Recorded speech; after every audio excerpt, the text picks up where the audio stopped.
संसद की वित्तीय समितियाँ इस चैप्टर को इसमें इम्पोर्टेंट टॉपिक को देख लेते हैं। पहला है प्राक्कलन समिति। इस समिति में ही लोकसभा के 30 सदस्य होते हैं।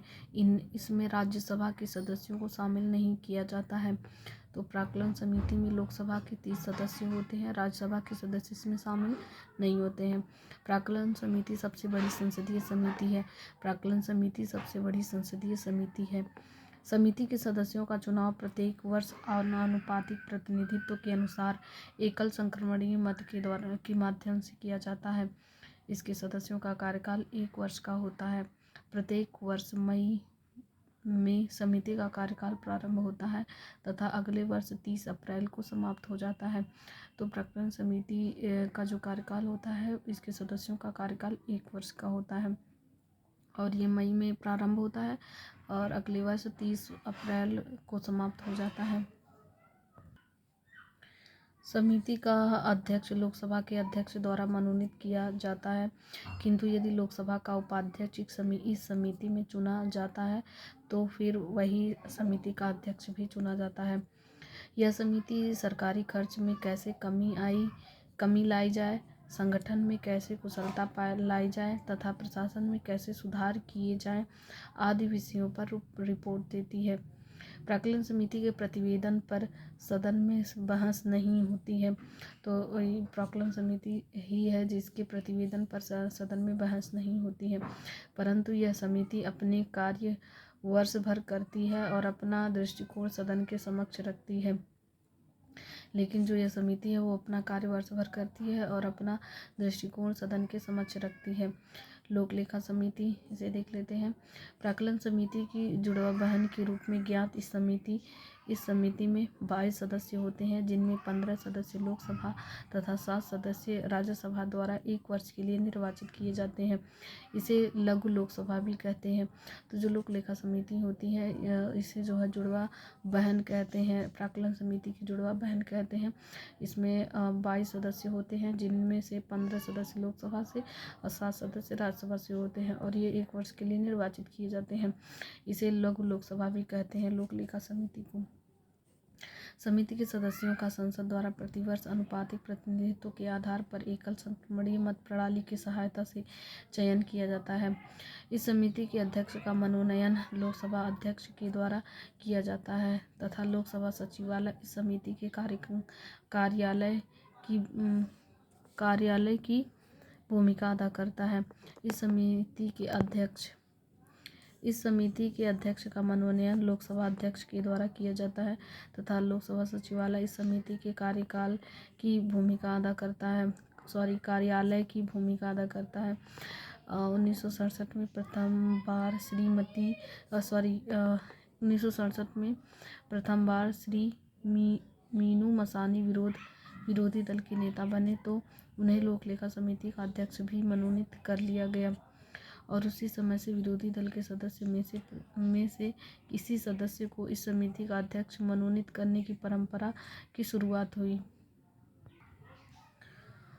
उस समय से विरोधी दल के सदस्यों में से किसी सदस्य को इस समिति के अध्यक्ष मनोनीत करने की परंपरा की शुरुआत हुई। लोक लेखा समिति में राज्यसभा के सदस्यों को सह सदस्य माना जाता है तथा उन्हें मत देने का अधिकार प्राप्त नहीं है। तो जो लोक लेखा समिति है में जो राज्यसभा के सदस्यों को सह सदस्य माना जाता है और उन्हें मत देने का अधिकार प्राप्त नहीं है। लोक लेखा समिति का मुख्य कार्य लोक लेखा समिति का मुख्य कार्य क्या है? पहला है, यह समिति भारत के नियंत्रक महालेखा परीक्षक द्वारा दिया गया लेखा परीक्षण संबंधी प्रतिवेदनों की जांच करती है। दूसरा है, भारत सरकार के व्यय के लिए सदन द्वारा प्रदान की गई राशियों का विनियोग दर्शाने वाली लेखाओं की जांच करना। तीसरा है संसद द्वारा प्रदान की गई धनराशि के अतिरिक्त धनराशि को व्यय किया गया हो तो समिति उन परिस्थितियों की जांच करती है जिसके कारण अतिरिक्त व्यय करना पड़ा। चौथा है, समिति राष्ट्रपति के वित्तीय मामलों के संचालन में अपव्यय, भ्रष्टाचार, अकुशलता में कमी के किसी प्रमाण को खोज सकती है।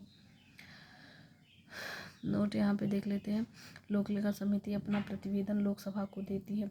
तो लोक लेखा समिति अपना प्रतिवेदन किसे देती है? लोकसभा को देती है, जिससे कि जो अनियमितताएं उसके ध्यान में आई हैं उन पर संसद में बहस हो और उन पर प्रभावी कदम उठाया जा सके।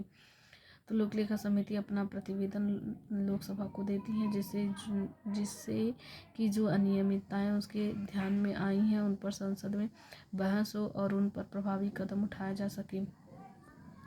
तीसरा है सरकारी उपक्रमों की समिति। इसमें देख लेते हैं कृष्ण मेनन समिति की संस्तुति पर 1963 में सार्वजनिक उपक्रमों पर नियंत्रण के लिए लोकसभा ने सार्वजनिक उपक्रम समिति की व्यवस्था की। इस समिति में 22 सदस्य होते हैं, जिनमें से 15 लोकसभा 7 राज्यसभा द्वारा अनुपातिक प्रतिनिधित्व की एकल संक्रमणीय मत पद्धति द्वारा निर्वाचित किए जाते हैं। कोई भी मंत्री इस समिति का सदस्य नहीं होता। प्रत्येक वर्ष मई के प्रारंभ में इस समिति का गठन किया जाता है। तो यहाँ पे पूछता है कि सरकारी उपक्रम समिति किसकी संस्तुति पर आई थी? तो कृष्ण मेनन समिति की संस्तुति पर आई थी 1963 में। इसमें 22 सदस्य होते हैं, 15 लोकसभा से होते हैं और 7 राज्यसभा से होते हैं। और फिर यहाँ आके देख लेते हैं समिति का अध्यक्ष लोकसभा अध्यक्ष द्वारा नामजद किया जाता है। जो समिति का अध्यक्ष होता है वो लोकसभा अध्यक्ष द्वारा नामजद किया जाता है। इस समिति के निम्न कार्य हैं। पहला है समिति उपक्रमों के प्रतिवेदनों और लेखाओं की तथा उन पर नियंत्रण एवं महालेखा परीक्षक के प्रतिवेदनों की जांच करना। दूसरा है ऐसे विषयों की जांच करना जो सदन या अध्यक्ष द्वारा निर्दिष्ट की जाए। ऐसे विषयों की जांच करना जो सदन या अध्यक्ष द्वारा निर्दिष्ट की जाए।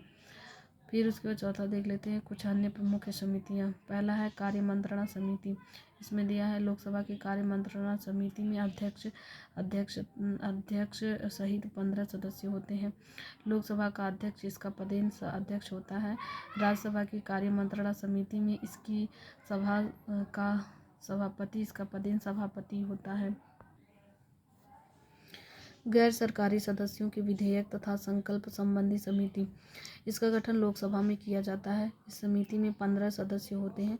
लोकसभा का उपाध्यक्ष इस समिति का अध्यक्ष होता है। और नियम समिति लोकसभा की नियम समिति इसमें देख लेते हैं। लोकसभा की नियम समिति में लोकसभा अध्यक्ष सहित 15 सदस्य होते हैं, जबकि राज्यसभा की नियम समिति में सभापति तथा उपसभा सभापति सहित 16 सदस्य होते हैं। तो नियम समिति दो तरह की होती है, एक लोकसभा की नियम समिति, एक राज्यसभा की नियम समिति। जो लोकसभा की नियम समिति होती है उसमें 15 सदस्य होते हैं और जो राज्यसभा की नियम समिति होती है उनमें 16 सदस्य होते हैं। लोकसभा का अध्यक्ष एवं राज्यसभा के सभापति अपने अपने सदन की समितियों के पदेन अध्यक्ष होते हैं। अनुसूचित जातियों तथा अनुसूचित जनजातियों की कल्याण संबंधी समिति। इसमें 30 सदस्य शामिल किए जाते हैं। इसमें से 20 लोकसभा से तथा 10 राज्यसभा के सदस्य होते हैं। तो अनुसूचित जाति और जनजातियों की जो कल्याण संबंधी समिति होती है उनमें 30 सदस्य होते हैं और जिसमें से 20 सदस्य लोकसभा से होते हैं और 10 सदस्य राज्यसभा से होते हैं। और फिर उसके बाद यहाँ पे है ग्रंथालय समिति। इसमें 9 सदस्य होते हैं। लोकसभा अध्यक्ष द्वारा मनोनीत 6 लोकसभा सदस्य तथा राज्यसभा के सभापति द्वारा मनोनीत 3 सदस्य शामिल किए जाते हैं। इस समिति का गठन प्रत्येक वर्ष किया जाता है। फिर उसके बाद हम पंचायती राज देख लेते हैं। लॉर्ड रिपन का 1882 ईस्वी का संकल्प स्थानीय प्रशासन के लिए मैग्ना कार्टा का हैसियत रखता है। रिपन को भारत में स्थानीय स्वशासन का पिता कहा जाता है। तो किसे स्थानीय स्वशासन का पिता कहा जाता है? लॉर्ड रिपन को कहा जाता है। और कितने टाइम में? 1882 में। पंचायती राज व्यवस्था का मूल उद्देश्य विकास की प्रक्रिया में जन भागीदारी को सुनिश्चित करना तथा लोकतांत्रिक विकेंद्रीकरण को बढ़ावा देना है। तो पंचायती राज व्यवस्था का मुख्य उद्देश्य है जो विकास की प्रक्रिया है उसमें जन भागीदारी को सुनिश्चित करना है और लोकतांत्रिक विकेंद्रीकरण को बढ़ावा देना है। पंचायती राज का शुभारंभ स्वतंत्र भारत में 2 अक्टूबर 1959 को भारत के प्रथम प्रधानमंत्री जवाहरलाल नेहरू के द्वारा राजस्थान राज्य की नागौर जिला में हुआ। तो पंचायती राज का शुभारंभ कब हुआ था? 2 अक्टूबर 1959 को हुआ था। भारत के प्रथम प्रधानमंत्री जवाहरलाल नेहरू के टाइम में हुआ था। राजस्थान के नागौर जिले में हुआ था। 11 अक्टूबर 1959 ईस्वी को पंडित जवाहरलाल नेहरू ने आंध्र प्रदेश राज्य में पंचायती राज को प्रारंभ किया। तो 11 अक्टूबर को कहाँ पे प्रारंभ हुआ? आंध्र प्रदेश में पंचायती राज को प्रारंभ किया गया। फिर पंचायत को यदि किसी विधि के अधीन पहले ही विकृत नहीं कर दिया जाता है तो उसकी अवधि अपने प्रथम अधिवेशन के लिए नियत तारीख से 5 वर्ष होगी। अनुच्छेद 243 ङ के तहत है। यदि किसी पंचायत को समय पूर्व विघटित कर दिया जाता है तो उसका निर्वाचन 6 महीने के पूर्व विघटित कर दिया जाता है। यहाँ पे यदि किसी पंचायत को समय पूर्व विघटित कर दिया जाता है तो उसका निर्वाचन 6 महीने के भीतर शेष बची हुई अवधि के लिए कराया जाता है। मतलब कि अगर पंचायत को पहले ही विघटित कर दिया गया तो उसका जो निर्वाचन होता है 6 महीने के भीतर शेष बची हुई अवधि के लिए ही किया जाता है, ना कि जो शेष बचा हुआ पूरा साल है उसके लिए कराया जाता है। जैसे कि मान लीजिए 5 साल का तो होता ही है, लेकिन अगर 1 साल पहले ही 5 साल का है तो पहले ही साल अगर विघटित हो गया तो जो नया होगा वो जो है 6 महीने की पूर्व विघटित कर दिया 6 महीने, तो उसका निर्वाचन 6 महीने। यदि किसी पंचायत को समय पूर्व विघटित कर दिया जाए तो उसका निर्वाचन 6 महीने के भीतर शेष बचे हुए अवधि के लिए किया जाता है। तो 5 साल का है तो 1 साल मतलब पहले ही साल विघटित हो गया तो जो नया निर्वाचित होगा तो वो शेष 4 साल के लिए होगा, तो बची हुई शेष अवधि के लिए ही कराया जाता है, ना कि फिर से होगा तो 5 साल के लिए होगा, ऐसा नहीं होता। अगर 1 साल कंप्लीट हो गया और वो विघटित हो गया तो जो बचे हुए 4 साल हैं तो उसके लिए जो नया आएगा तो उसके लिए 4 साल का ही होगा। तो यहाँ पे है, किंतु यदि पंचायत ऐसे समय विघटित किया जाता है जब उसकी अवधि 6 महीने से कम बची हो तो शेष अवधि के लिए निर्वाचन कराना जरूरी नहीं होता है। तो ऐसे अगर लास्ट फेज चल रहा है, 5 साल बीतने वाला है तो और 6 महीने से कम बची है तो शेष अवधि के लिए निर्वाचन कराना जरूरी नहीं होता है। पंचायती राज व्यवस्था में सुधार हेतु गठित समितियां।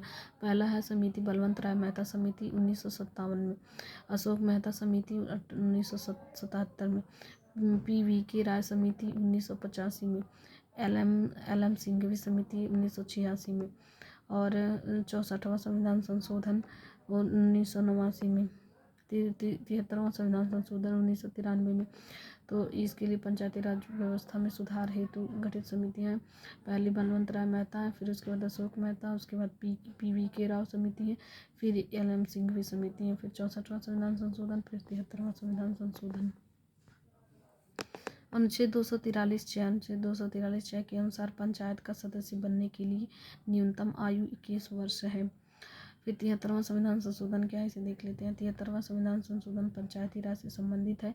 इसके द्वारा संविधान के भाग 9 अनुच्छेद 243 क से ड़ तक कुल 16 अनुच्छेद हैं तथा अनुसूची 11 का प्रावधान किया गया है। तो 73वां संविधान संशोधन में पंचायती राज है और भाग 9 में है, अनुच्छेद 243 क से लेकर ड़ तक है, कुल 16 अनुच्छेद है और अनुसूची 11वां अनुसूची का प्रावधान किया गया है। वर्ष 1986 में गठित LM सिंघवी समिति की सिफारिशों के आधार पर 73वें संविधान संशोधन अधिनियम 1993 के द्वारा पंचायती राज को संवैधानिक दर्जा प्रदान किया गया। तो यहाँ पे देखते हैं कि 1986 में LM सिंघवी समिति की सिफारिश पर होगा 73वां संविधान संशोधन द्वारा इसे जो है पंचायती राज को संवैधानिक दर्जा प्रदान किया गया। वर्तमान में पंचायती राज व्यवस्था नागालैंड, मेघालय तथा मिजोरम राज्यों को छोड़कर अन्य सभी राज्यों में तथा दिल्ली को छोड़कर अन्य सभी केंद्र शासित राज्यों में लागू है। तो पंचायती राज व्यवस्था नागालैंड में नहीं है, मेघालय में नहीं है, मिजोरम में नहीं है। तो 3 स्टेट हैं जहाँ पे नहीं है, नागालैंड, मेघालय, मिजोरम में नहीं है और केंद्र शासित प्रदेश में कहें तो दिल्ली में नहीं है, बाकी सब में है। तो 73वां संविधान संशोधन की मुख्य बातें क्या हैं इसे देख लेते हैं। पहला है, इसके द्वारा पंचायती राज के त्रिस्तरीय ढांचे का प्रावधान किया गया। 3 स्तरीय ढांचे का प्रावधान किया गया है। ग्राम स्तर पर ग्राम पंचायत, प्रखंड स्तर पर पंचायत समिति और जिला स्तर पर जिला परिषद के गठन की व्यवस्था की गई है। तो 3 स्तर है, पहला है गांव के स्तर पर तो ग्राम पंचायत, प्रखंड के स्तर पर पंचायत समिति और जिला स्तर पर जिला परिषद। तो ग्राम पंचायत, पंचायत समिति और जिला परिषद, ग्राम पंचायत, पंचायत समिति और जिला परिषद। दूसरा है पंचायती राज संस्था के प्रत्येक स्तर में 1/3 पंचायती राज संस्था के प्रत्येक स्तर में 1/3 एक तिहाई स्थानों पर महिलाओं के लिए आरक्षण की व्यवस्था की गई है। तो महिलाओं के आरक्षण के लिए कितनी व्यवस्था की गई? 1/3 की व्यवस्था की गई। तीसरा है, इसका कार्यकाल 5 वर्ष निर्धारित किया गया है। पंचायत भंग होने पर 6 माह के अंदर निर्वाचन होंगे। अगर पंचायत भंग होगा तो 6 माह के अंदर निर्वाचन होगा। चौथा है, अब राज्य की सूचित संचित निधि से इन संस्थाओं को अनुदान देने की व्यवस्था की गई है। राज्य की संचित निधि से इन संस्थाओं को अनुदान देने की व्यवस्था की गई है। राज्य की संचित निधि से, ये ध्यान देना है कि राज्य की संचित निधि से इन संस्थाओं को अनुदान देने की व्यवस्था की गई है। 73वां संविधान संशोधन के बाद पंचायती राज अधिनियम का निर्माण करने वाला प्रथम राज्य कर्नाटक है। तो 73वां संविधान संशोधन के बाद पंचायती राज अधिनियम का निर्माण करने वाला प्रथम राज्य कर्नाटक है। 74वां संविधान संशोधन नगर पालिका से संबंधित है। तो जो 74वां संविधान संशोधन है वो नगर पालिका से संबंधित है। इसके द्वारा संविधान के भाग 9 का अनुच्छेद 243 त से य 6 तक, तो भाग 9 का है अनुच्छेद 243 है, भाग 9 का है अनुच्छेद 243 में है त से य 6 तक एवं 12वीं अनुसूची का प्रावधान किया गया है। नगर पालिकाओं को 12वीं अनुसूची में वर्णित कुल 18 विषयों पर विधि बनाने की शक्ति प्रदान की गई है। तो 12वीं अनुसूची में है, 12वीं अनुसूची में भाग 9 क में है, भाग 9 क में है और 74वां संविधान संशोधन है और इसमें कुल विषय 18 विषयों पर विधि बनाने की शक्ति प्रदान की गई है। 74वां संविधान संशोधन की मुख्य बातें क्या हैं? तो पहला देख लेते हैं, ये है नगर पालिकाओं में महिलाओं के लिए 1/3 भाग स्थान आरक्षित है। तो 1/3 भाग नगर पालिका में महिलाओं के लिए, इसमें भी 1/3 भाग स्थान आरक्षित है। नगर पालिकाओं में अनुसूचित जाति, अनुसूचित जनजाति के लिए भी आरक्षण की व्यवस्था की गई। तो SC ST के लिए भी इसमें आरक्षण की व्यवस्था की गई है। नगरीय संस्थाओं का कार्यकाल 5 वर्ष का होगा। तो जो नगरीय संस्थाएं हैं उनका कार्यकाल 5 वर्ष का होगा। विघटन की स्थिति में 6 माह के अंदर चुनाव कराना है। नगर पालिका के प्रकार है, तो ये नगर पालिका के प्रकार हैं, A1 2 3 3 प्रकार हैं। नगर पंचायत ऐसा ग्रामीण क्षेत्र जो नगर क्षेत्र में परिवर्तित हो रहा हो। तो ऐसा ग्रामीण क्षेत्र जो नगर क्षेत्र में परिवर्तित हो रहा हो वो नगर पंचायत। नगर परिषद छोटे नगर क्षेत्र के लिए नगर परिषद। नगर निगम बड़े नगर क्षेत्र के लिए। तो नगर पालिका के 3 प्रकार हैं, नगर पंचायत, नगर परिषद और नगर निगम। नगर पंचायत, नगर परिषद, नगर निगम, यहाँ देख लेते हैं। तो इसमें इन नगर पंचायत में ऐसे ग्रामीण क्षेत्र जो नगर क्षेत्र में परिवर्तित हो रहा हो। नगर परिषद छोटे नगर क्षेत्र के लिए, नगर निगम बड़े नगर क्षेत्र के लिए। नोट इसमें देख लेते हैं, नगर निगम की स्थापना सर्वप्रथम मद्रास में हुई थी 29 सितंबर 1688 ईस्वी में की गई थी और 1687 में बोर्ड ऑफ डायरेक्टर ने मद्रास में नगर निगम बनाने की अनुमति दी थी। तो सबसे पहले नगर निगम कहाँ पे बना था? मद्रास में बना था। तो सबसे पहले नगर निगम कहाँ बना था? मद्रास में 1988 में बना हुआ था। और फिर महत्वपूर्ण शब्दावली इसे हम नेक्स्ट वीडियो में देखते हैं।